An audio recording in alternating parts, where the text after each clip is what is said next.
મિત્રો, સ્વાગત છે તમારું આજના વિડીયોમાં। હીરો બનવા માટે આવેલા એક્ટર મિથુન ચક્રવર્તીને તેમના પિતાજીએ ફિલ્મ સેટ ઉપર સ્પોટ બોય બનાવી દીધા હતા મિત્રો। હા મિત્રો, એક જમાનો હતો જ્યારે મિથુન ચક્રવર્તી સુપરસ્ટારોની ગણતરીમાં આવતા હતા મિત્રો। તો હું તમને જણાવી દઉં મિત્રો, આજના વિડીયોમાં હું તમારી સાથે એક દિલચસ્પ કિસ્સો મિથુન ચક્રવર્તીના જીવનને લઈને શેર કરવા જઈ રહ્યો છું।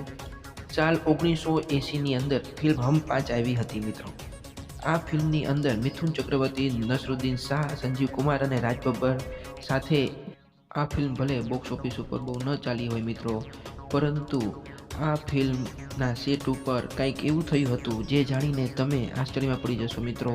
હા મિત્રો, કારણ કે આ સેટ ઉપર પ્રોડ્યુસરના બેટા શ્રી મિથુન ચક્રવર્તીજી સ્પોટ બોય તરીકે કામ કરી રહ્યા હતા। તેઓ સવાર ને સાંજ એક્ટરોને ચા અને પાણી સર્વ કરતા હતા। ફિલ્મ હમ પાંચના 3 વર્ષ પછી આ સ્પોટ બોયને ફિલ્મ લીડ રોલ કરવાનો મોકો મળ્યો હતો મિત્રો, અને આ સ્પોટ બોય બીજું કોઈ નહીં પરંતુ મિથુન ચક્રવર્તી હતા। તો મિત્રો, જો તમને વિડીયો પસંદ આવ્યો તો વિડીયોને લાઇક કરી દેજો, ચેનલને સબસ્ક્રાઈબ કરી દેજો। આપણે મળશું આવતા વિડીયોમાં। ત્યાં સુધી જય હિન્દ, જય ભારત।